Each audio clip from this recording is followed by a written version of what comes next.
So apparently we're now broadcasting. Hi, welcome to our first ever Women in Football online event. I'm Jo Tung. I'm one of the directors and board members of Women in Football.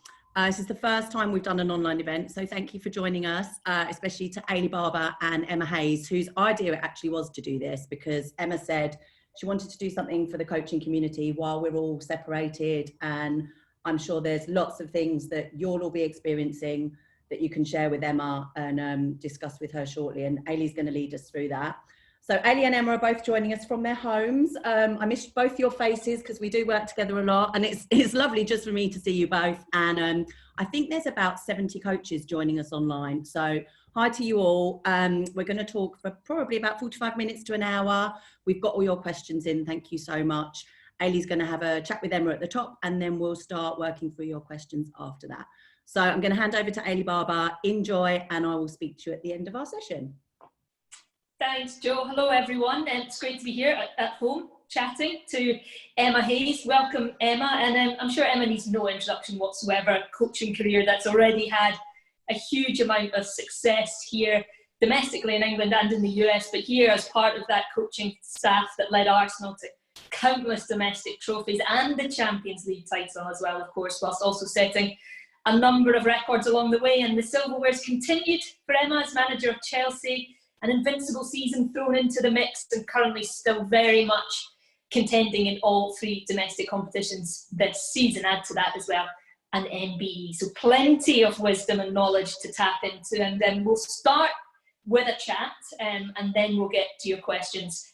So first of all, Emma, thank you very much for joining us here today. How has life in lockdown been for you? Well, I think everybody will have such different experiences about this time. And I was talking to Karen Carney earlier, because she always bangs on to me about the importance of recovery and getting time to breathe. And I've only realised in this lockdown that it's the first break I've had since 2011. Because off seasons are not breaks, not a chance. That is where I think the most amount of reflection or putting into place what you can do for the following season happen. In fact, if you do it, then you're too late. So there isn't really a massive recovery period. And as everybody knows, I gave birth in 2018, went back to work after 8 weeks. And I've been in a coma ever since, until this lockdown. And I think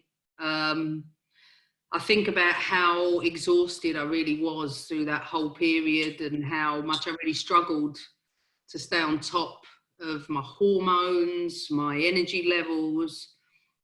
And that was really, really tough. I think only now can I look at that and think, God, now I know why not too many coaches have babies, and that needs to change. Women in football not being able to have children if they want one, I think we need to do more about that, because yeah, it's all good and well saying, she's back at work after 8 weeks. I just found it so impossible to think, well, how do you take that time off as a manager?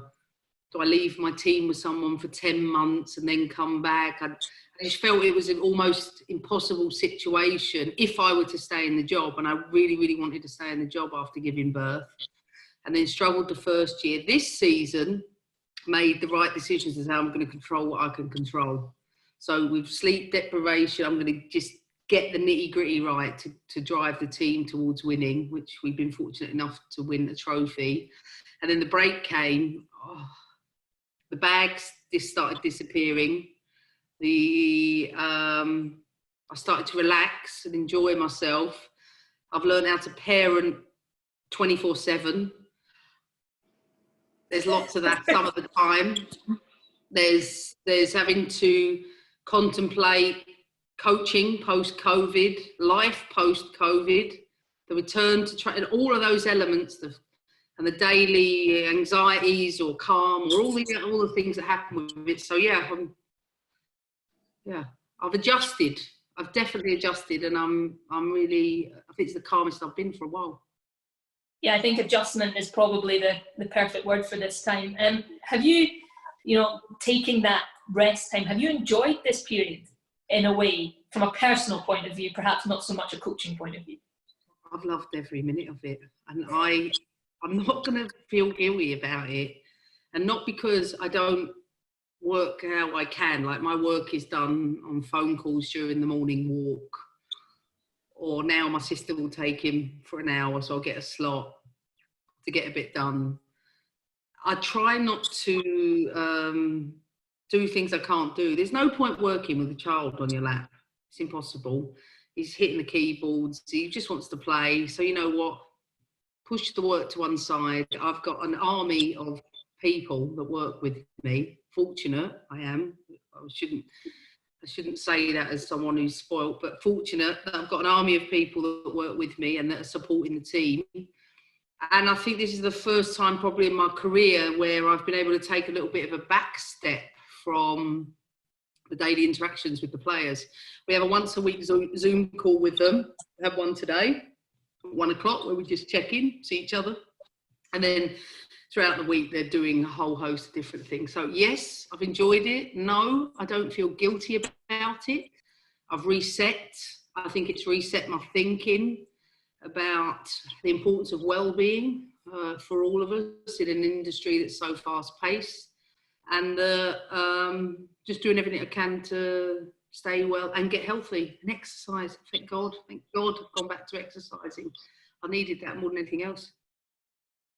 In terms of a coaching point of view then, you mentioned the Zoom chats with the players. How do you keep in touch with them? How do you keep the girls motivated? Because who knows when we might all get back to some sort of normality and playing again. I think the first thing to think about is that everybody's individual. So every one of our players, some need a bigger break than others. Some have played back-to-back tournaments. Some need more of a rest. Some have been injured for a while and they need to increase what they're doing. Some have never trained alone, so they require the right emotional support, and some you wouldn't know. They don't say much about it. So it's hard to, I think this is where the importance of the team around the team are critical, but you still have to get the balance with that, because sometimes it can drive the players mad. You've got everybody coming at you wanting to help. Some people just want to be left alone. And I think the most important thing, as I always say to my staff, is listen. Just listen to what they need. So even with regards to the return to play, not one player or not one member of staff will come anywhere near the facility until everybody's been heard, and that we've considered and contemplated and we reflected on everybody's anxieties, their fears, their concerns. They're real, they exist. And that we have to start to put in place something that's not about the next 6 weeks, about the next 12 months and beyond, until there's a vaccination, I suspect. Yeah, I suppose that, I mean, it's one thing trying to keep on top of what they're physically doing, but in terms of how they are dealing with this mentally themselves, how important has that been for you? I think when they're home with their families, people think it just automatically assume that's easy for them to go home. But you think if you're one of, God, I can't believe I'm saying it's one of my young players in their mid-20s, that's young to me nowadays, is what happens when you're going home to be with your parents again and you haven't done that for a long time. So they're having to adjust to another new, and they're not all necessarily just staying down south in Cobham. Some have returned to their families abroad, and all the challenges that come with that, whether it's in quarantine for a period of time, to whomever that might be. Magda and the Swedish girls going back to quite a herd immunity culture and having to abide by our expectations in a country where you can go out and eat and go to bars, etc. We just had to listen and put in place individual plans and trust the players. They're responsible, they're top professionals, and it's important for them to communicate if they're about to do something or they want to do something. Just communicate with people and do things in a safe, considered manner, because you have to consider that you're going to return. It's not about yourself, it's about being safe for everybody else around you, which I think will be really, really tough once it returns. have you brought in any practices that you maybe haven't used before, either for the girls or for yourself? You know, the things, gratitude journals, mindfulness, all those sort of practices. Well, I'm a big advocate of making sure the staff are always, we upskill ourselves so that we are there to do things for the players. So we've hired different people that are there to help guide us through this process. So the mindfulness around returning strategy is coming from performance consultants that are helping us create the right working environments. We then will have psychologists that are there for each and every individual if they so need them. And that's why I say it's individual, because it might be that one member of staff can connect with one player better than another. So for us, it's about, let's look at our own strengths and who can take what within that. And let's have a process of communicating the way that's most natural to you and that player, and not force it on the players, because they're going to get it from all angles. But I also think it's a period of reflection, and you won't see some of that fallout until we return. So we're trying to get the support part right, and trying to prepare the players' minds, like not, oh, we're in tomorrow, because I think it'll freak everyone out, but hey, we might be back in within a month. So how are we going to go about doing that so that everybody feels considered? I think is our approach to doing it. Yes, I mean, this process, everything that we've all gone through individually is going to change all of us in some way. What are your sort of, I suppose, your concerns or your thoughts about what might happen when the girls all come back, and that whatever their own personal journeys have been throughout this period of being away? Well, think about it from a basic level. Changing rooms, dining room spaces, meeting rooms, gyms, physio, treatment areas. What's going to happen in all of those spaces when you've got to have social distancing? Office spaces for staff, etc. So eating meals, pre, post training, how are we going to go about all of those things? I think the important thing is making sure that we really hear what their concerns are, because the staff are going to have theirs as well. So it's, you know, one player might say, I'm absolutely not eating any food there, but I still want to be provided with a meal if at all possible. Whereas another one will say, I don't want to step into the building. I want to turn up. Can I turn up in my kit? Can I do my prehab outside and then go into the pitch and then leave? I think we have to really hear all of the challenges first, and then logistically, what can we put in place? And the mad part about all of that is you can get all of that, and then what happens when you go out and play? Are we not tackling?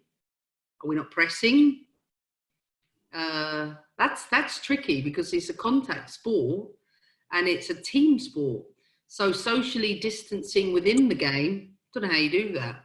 So I think we just have to get the testing protocols right, the tracing, the degree of medical protocols, so that everyone feels comfortable, and that ultimately accept that we're going to begin living in a climate where we might not have all of the answers or all of the solutions immediately, but let's be as safe as possible to do it. As a footballer as well, I mean, it's strange talking about going back to playing football with everything going on just now, but you're going to, like everything you say, integrate everyone back into that way of life. But ultimately as well, you're going to have to try and win games. How do you bring that side of it back as well, that momentum that you had before, with everything that everybody's going to have been through? I think the starting point is accept that that's gone. I think recreating something will be a failure. I think accepting the new normal is the only way. But within that, it's treated like a spring series. That's something you did quite well I do remember the spring series. Yeah, I think you did pretty well then. It's a sprint, it's not a marathon. I think it's going to be strange. Who knows where we're going to be playing? We don't know that yet. It could be neutral, it could be in our home grounds. Don't know. So there's going to be a lot we're going to have to adjust to quite quickly. That's why the most important muscle is the one that matters above all else, because physically these are top athletes. They will stay fit. It's the ones that can stay on top of the right things or get the support where they need, or we've got to teach people to be expressive where it matters. And I think if we do that and you do it collectively, listen, I've got a great team. They'll do their thing. I'm sure we'll adjust, and most importantly, that we'll return like everybody in a smart and sensible way. How challenging has this all been for you from a coach's point of view, and how much is it important that you have the ability to adapt as a coach? Well, you're adapting daily. I might get a directive that might look like it's going this way today. We plan for that, and then all of a sudden it shifts. And you can't do anything until the government says so. And you can't do anything then until the league say so. And then obviously you have to get all the operations right. It's unusual. It's not like preparing for a pre-season. This is a war. It doesn't matter which way you look at it. It's a virus. It's almost like you're coming back into society where nothing will be the same. But how do you create a safe space? No one has the answer for that. But there is a community spirit, and I think there is a collective spirit to find solutions. I think we have to be considerate, though, because it's easy to say, oh, well, they'll just come back, they're athletes, they'll play. That won't be so easy for everyone, and there will be challenges within each and every team about, well, what happens if you get a player on your team that says they don't want to be in a team session? How are you going to manage that? And you have to manage it, because it's not as simple as saying, well, it's your job. Off you go. That won't motivate people. What motivates people is that they're thought of, that they're valued, that they've been considered, and that hopefully with the right support they can produce performances again in a new era. Have you been given any indication at all that the WSL may start in line with the Premier League, which they're saying may come back in June? Still just a waiting game. I think it will become clearer with the Prime Minister back this week. There's a call with the clubs this week sometime. I suspect the Premier League, they take the lead. All we can do is prepare. I think the realism of it returning in June is one we hope for, but the lead-in times, the start times, the training times, I don't think any of that is clear just yet. Yeah, it's a really difficult time. Right, we have some questions from some of the coaches who are watching just now. We'll start with one from Natasha Butland. How do you go about creating a culture within your club, both for the staff and for the players? Well, first of all, that probably is one of the areas that interests me the most in my work, because without it, you have no stability. You have no principles. You have no pillars. And I think it's absolutely critical when you develop that within your team. They're not a set of words or a set of values that are imposed on people. They have to be things that are built upon together and that they're agreed upon together. And I'm a big advocate of behaviours, not values, because with behaviours you can hold somebody to account. So we have 5 major culture values at our club. And within that, those 5 pillars, the players are accountable and on the hook for all of them. And we hold each other responsible. It's the same. So if double standards, for example, is one of our values, the players can call us out on it as much as we can call them out on it. And that's the rule we have, because we create them together. It's not the players and then the staff. Nope. We go through that process at the very beginning. They are deeply embedded around our building. The players know them inside and out, and they know we will hold each other to those standards. So another one is, regardless of the result, you always interact with the community and your fans.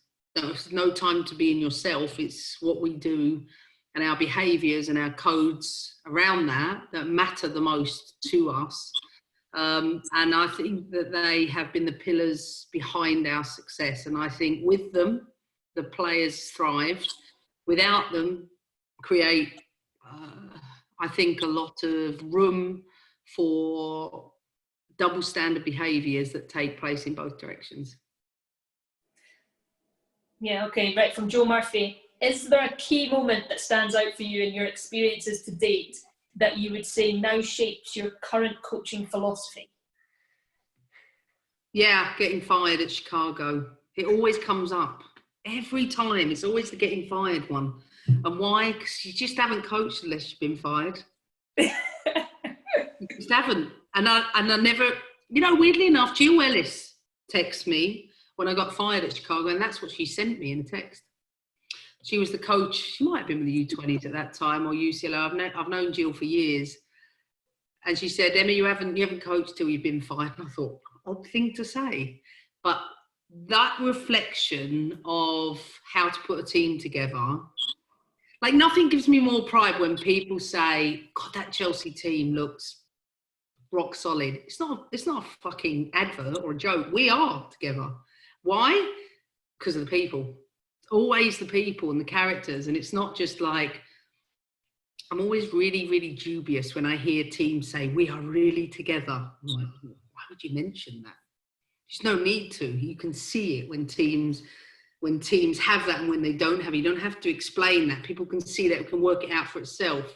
But what did I learn about Chicago? You can have the best players in the world on a piece of paper, but if it's a toxic dressing room, if it doesn't work, you've got no chance anyway. And I learned that, and I also learned the importance of knowing myself.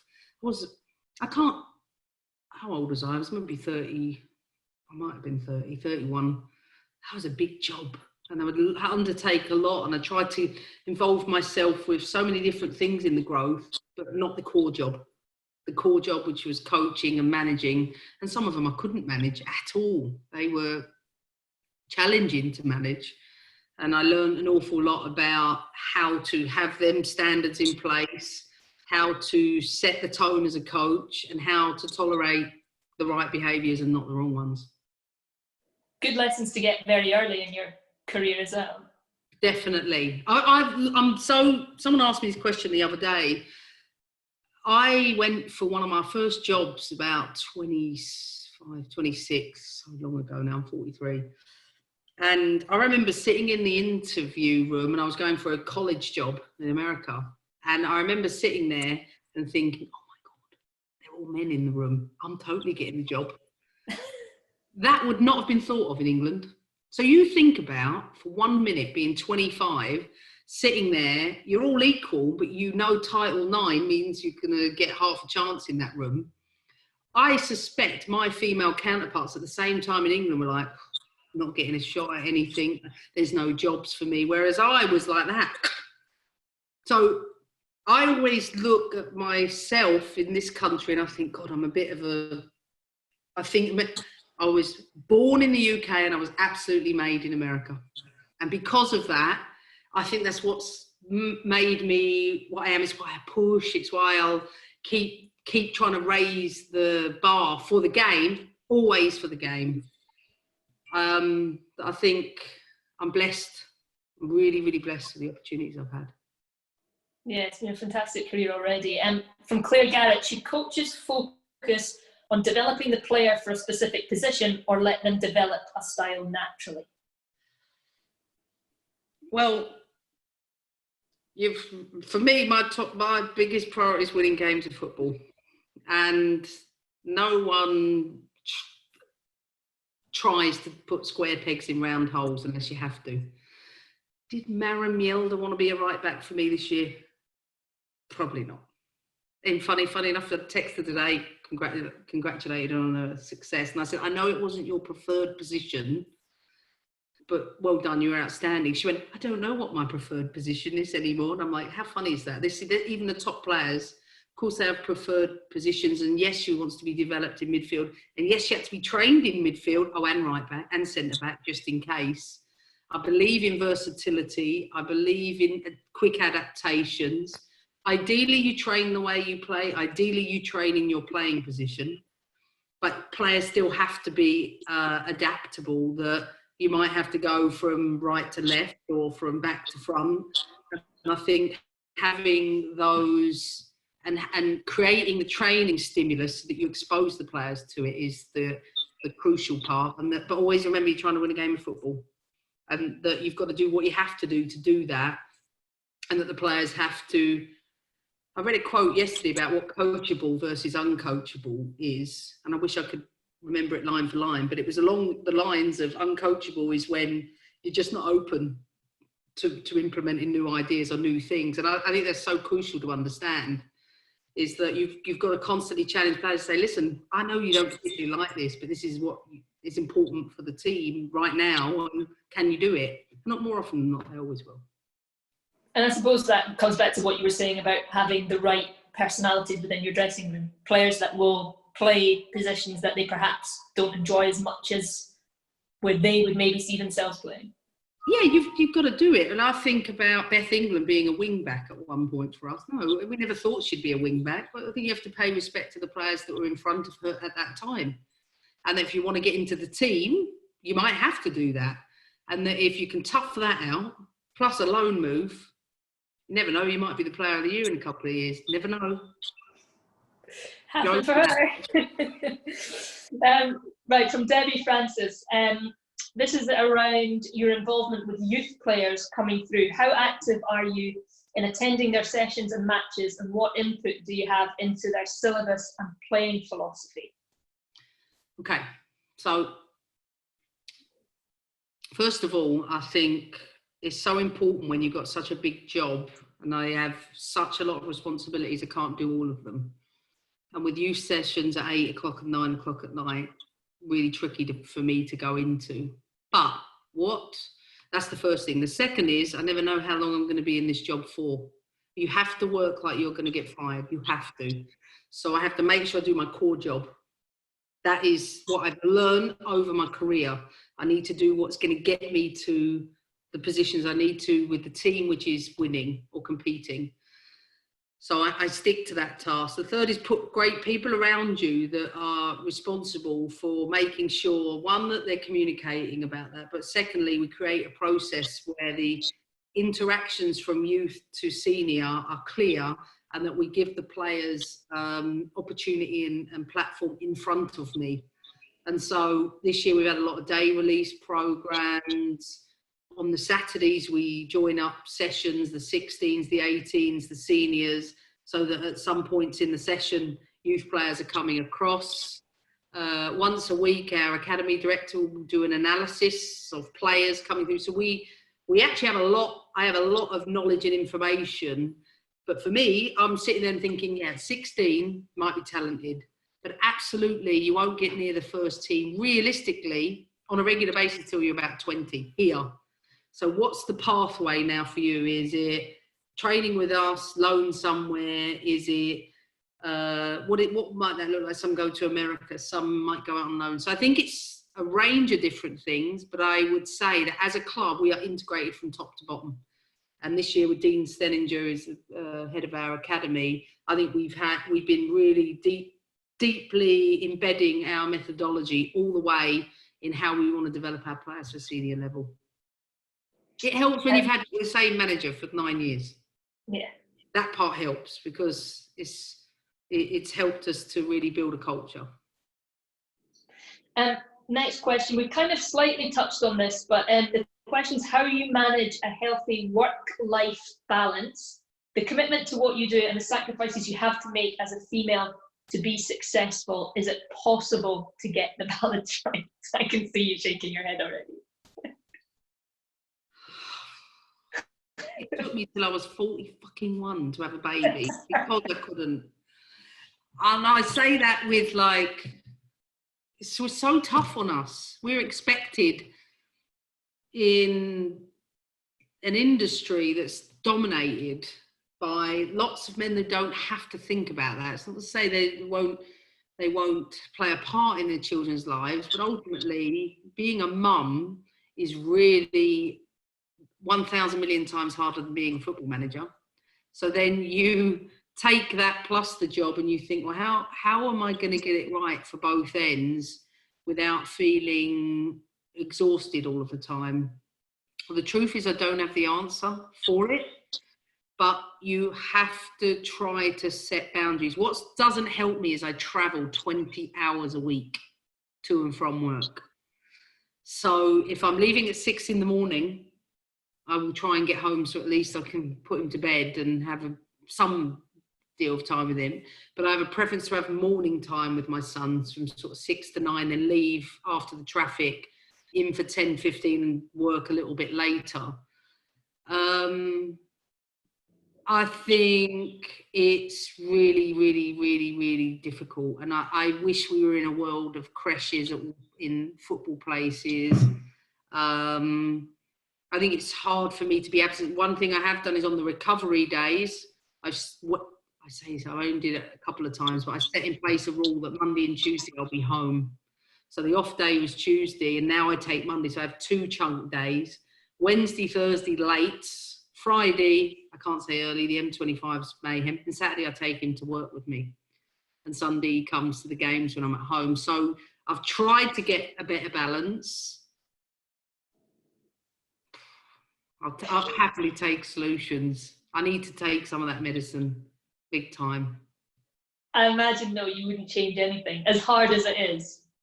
Listen, I'm not going to do this forever. I'm not going to do, my son needs me as much as my team need me, but you know, I've given a lot to football, and I think that I don't feel guilty when I say I'm taking a Monday to be with my son. I've given a lot in 8 years, where I'm fortunate enough to hire people that can run those things, so I don't have to be present always in small group settings. And I feel bad about that sometimes, because sometimes the subs on a Monday, not sometimes, the sessions on a Monday I don't run.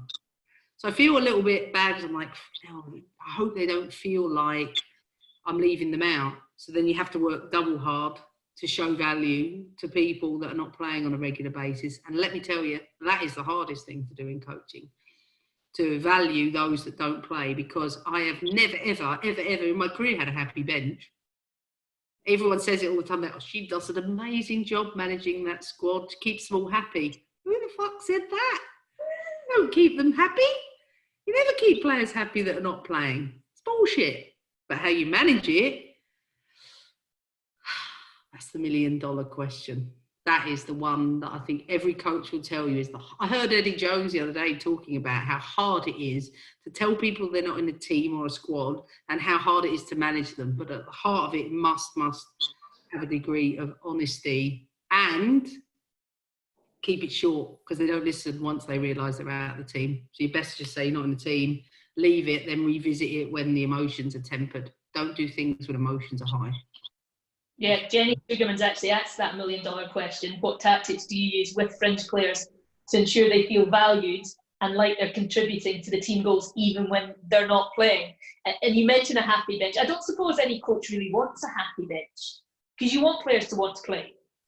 Yeah, I think I've learned through probably mistakes more than anything else that you've got to do lots of, so you imagine, I'll have a group of players that are going around international camp, and I'll have a group that are with you the whole time, that don't play. You might have some that are with you all of the time, not in internationals, and don't play on a regular basis. So you've got to involve them with the decision-making processes, I think, around their training. They've got to feel involved, and not just you're doing this, it's after the game. Talk through it with them, get the buy-in, create the right, so I remember the Continental Cup this year. We always travel with a squad of 18, and we have a really open environment where players will communicate. And I remember we were sticking with that for no reason or not. And one of the players came and said, I think it's really important the whole squad comes, and to make everybody feel valued. And it's an important point. And then that has to be the same for the staff. But then you get the balance of, listen, this is not an awards dinner. We're trying to win an award. So you don't want the distractions, but also you want to make people feel valued. And you have to constantly weigh up all the time the balance between those.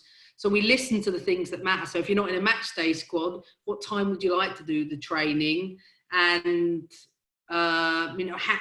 you have to constantly communicate, I think, is the key to doing that. And I have a rule of naming the team.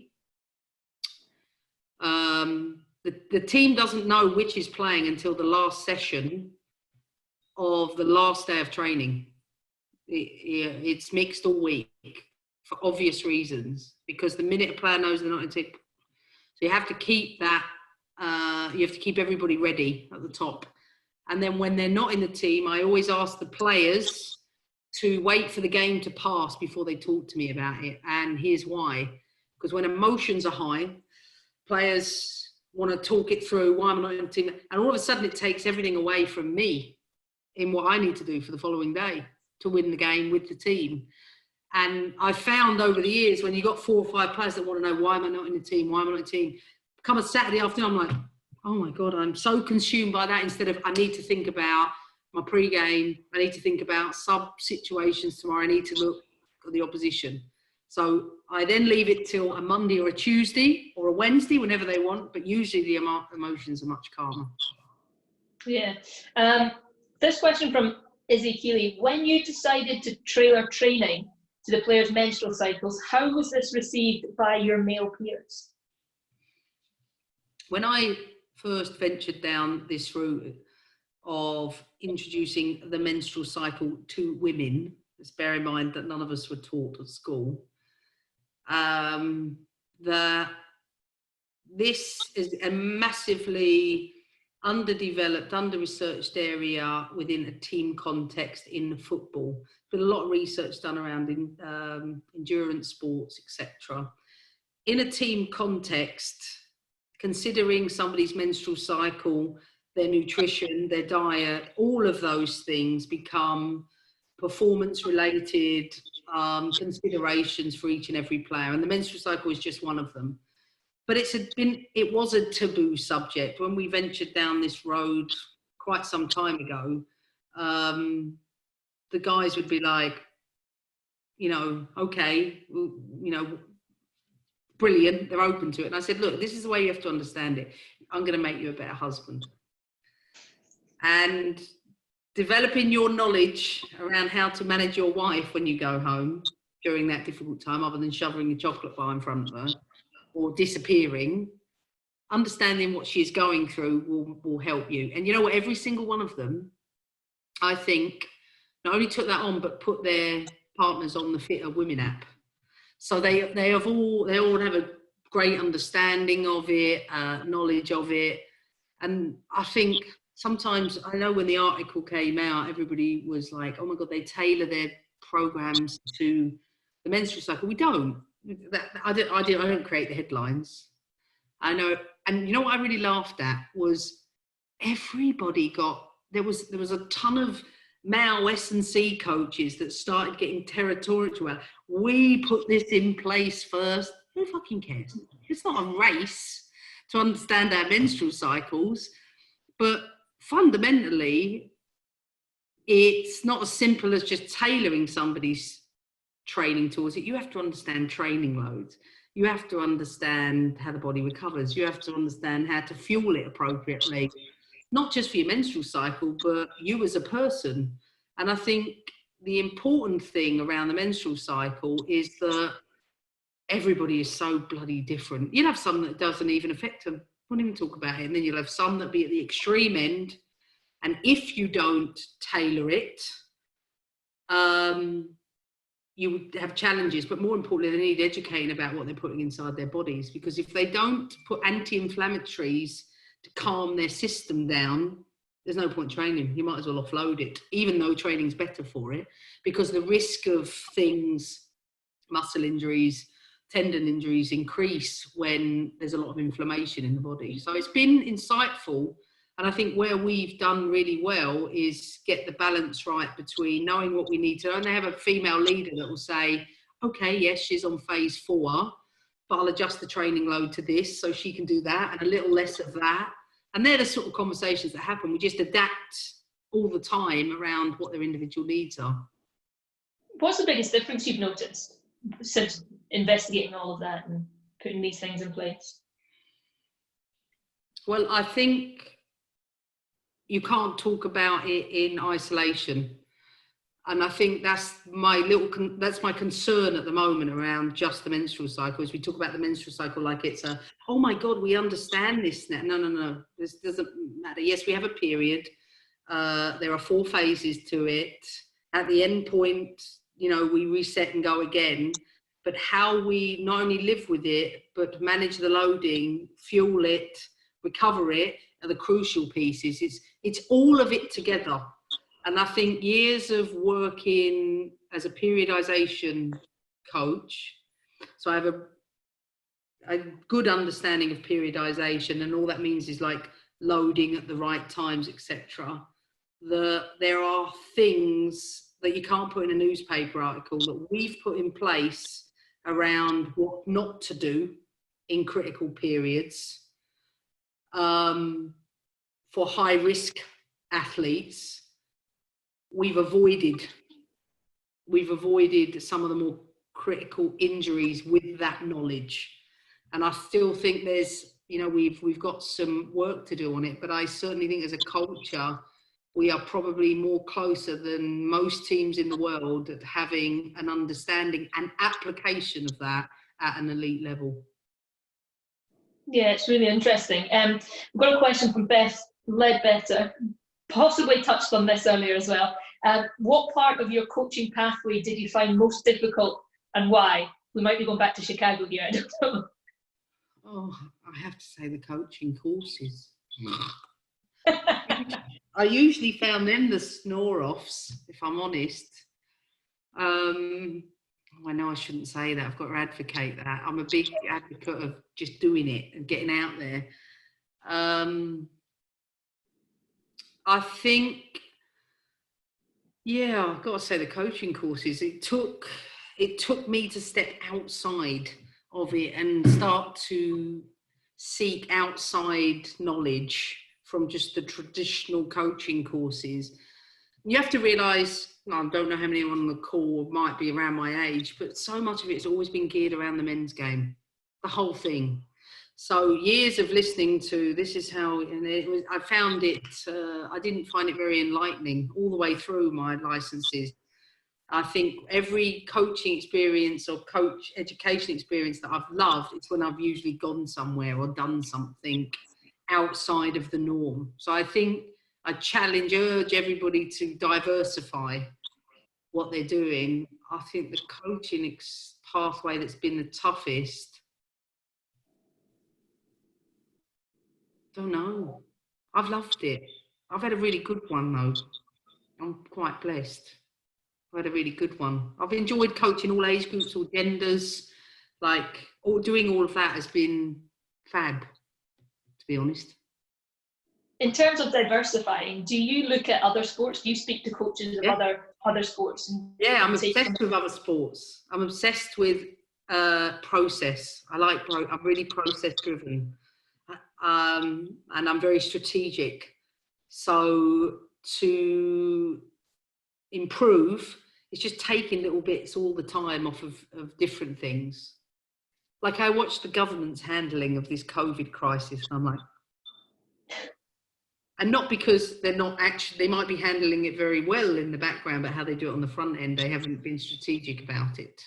So I have a lot of interest in government and politics, so I might watch it from that angle, and on another angle, I might, as I said, I'm watching the test right now about Australia cricket team. That's really good. Yeah, I have a lot of interests, a lot of diverse interests. That's the key. Yeah. From Maria Fernandez, what advice would you give to someone to increase and maintain coaching confidence, particularly if surrounded by a lot of negativity? Oh gosh. Surround yourself with good people in your little circle. People that tell you the truth, but they can make you smile and feel good about yourself too. I think that's important. It's so easy to get lost when, especially if confidence is affected. I think realise the community is bigger than you think, that you're not alone. There are people to help. So ask if you need it. Women are terrible at that. We do this job of just going and thinking that it's not okay to share a vulnerability. Far from it. It's crucial you do. And I think around that negativity, it's the hardest part, because it means you've got a responsibility to speak up when it happens. So if you think about how to root out bad behaviour, whether that be banter, whether that be whatever the culture is that's not acceptable, you have to call it out. You have to call it out. It's so critical you do that to people, to make them aware of how they make others feel. I think it's a really important one. You mentioned there women being particularly bad at admitting or talking about a vulnerability. Do you think that's getting easier in coaching as more women are becoming involved in it, or is it still something that perhaps is a fear within female coaches? Well, I don't know if I'm the right one to ask, because I'm the one who's, I'm the gobby one at this end, driving whatever I'm driving. And I think you might have to ask that question of the coaches coming into the game, how they feel about that. I think my thought and hope has always been, when I stepped into this, was open the doors. That's my job. Open the doors, get rid of girls. You've got to walk in and take it. And doing that, let me tell you, it's lonely, because I've had to do this. I've had to block out a lot of. I was talking to somebody about this earlier, Kaz Carney. I said, it's so funny. She was taking the piss out of me, saying, "Oh, you're the one who's whatever. You don't. What was the word? You collide or you clash with the FA." I went, "What? Because I want better refereeing standards." It's lazy journalism. Just because I'm a person who wanted to push and strive towards something, especially as a woman, it's just viewed so negatively. I think to myself, God, if Joe Montemuro and Nick Cushing would have pushed for some of the things publicly that I would you have said the same things? No. But I'm the prickly one. No, I'm not. I'm going to look back at my career and be like, I fucking give it everything for my game. And I'm in the game because I love the game, but I also want to make it a better place for women that enter it and for our players, so that we keep improving their standards. It just meant that I had to stand alone, and sometimes that's lonely because you get judged, and you get judged by that instead of.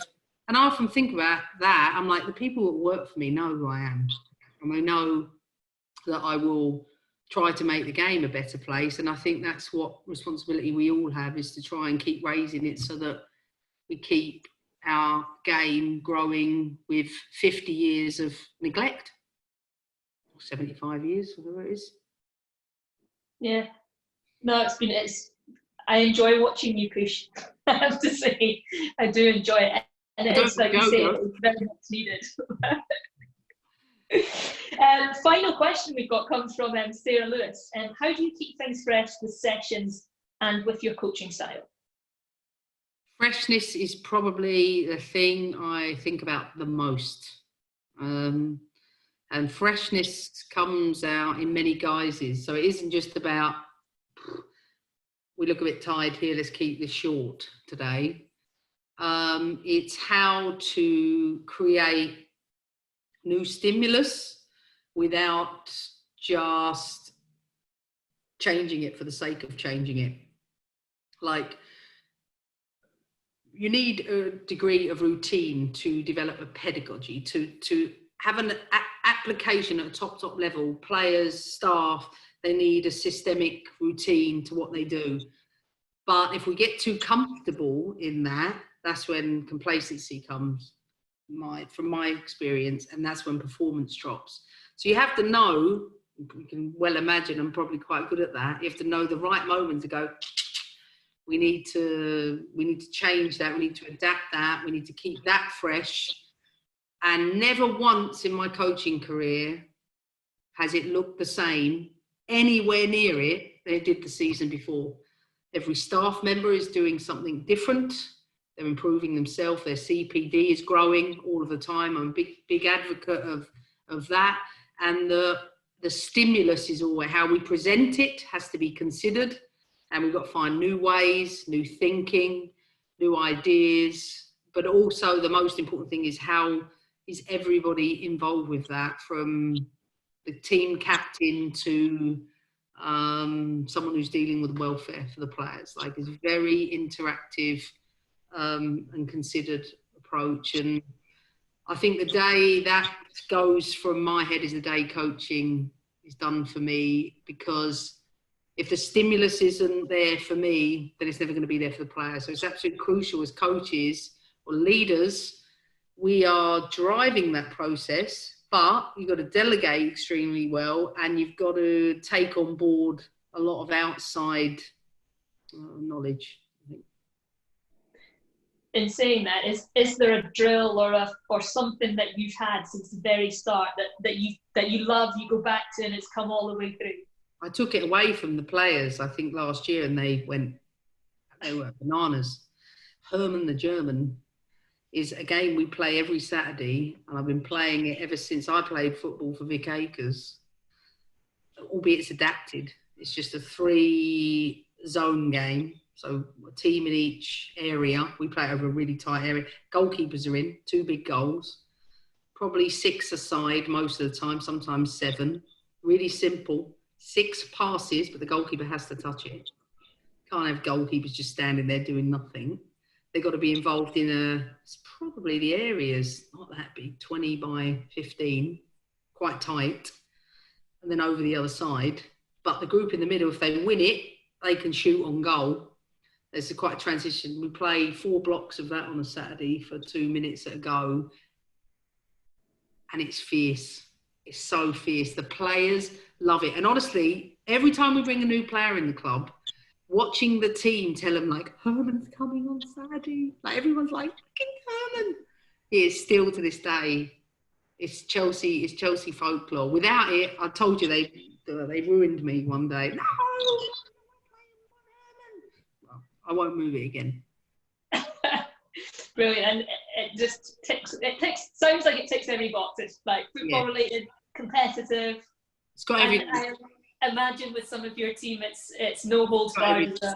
Definitely. You ask them about it. You ever turn around and you say to a player, how's Herman at Chelsea? Top floor. Good to know. Well, it's been absolutely brilliant having a chat with you, Emma, and thank you to everyone who sent in those questions. Have you got a busy day planned for the rest of the day? Listen, I begged my sister to take Harry for an hour, so it's now my turn with my niece and nephew. She lives across the street, so we've been able to help each other. And I've got important hide and seek games up the park and stuff like that for the next 2 hours. So going to be my other job, mummy and auntie. Sounds like a perfect afternoon. Thank you very much again, Emma. And if we do get the season restarted, we obviously, of course, wish you all the best. I'll say goodbye as well and hand back to Jill. Thank you so much, both of you. I did laugh out loud quite a few times, Emma. Thank you very much. And Herman the German, I think we'll all be using that down at Kingsmeadow when we get football restarted. Thank you to everybody for joining us. We're going to put this webinar up on the website this week at some point, so you can share it with fellow coaches, or if you missed something, you can have a listen back. And do follow us on social, Women in Football on Twitter and Women in Football Official on Instagram. And we'll hopefully do some more webinars in the next few weeks. So thank you so much for joining us. Thank you, Eilidh and Emma. Thanks. Bye. Bye. Bye-bye.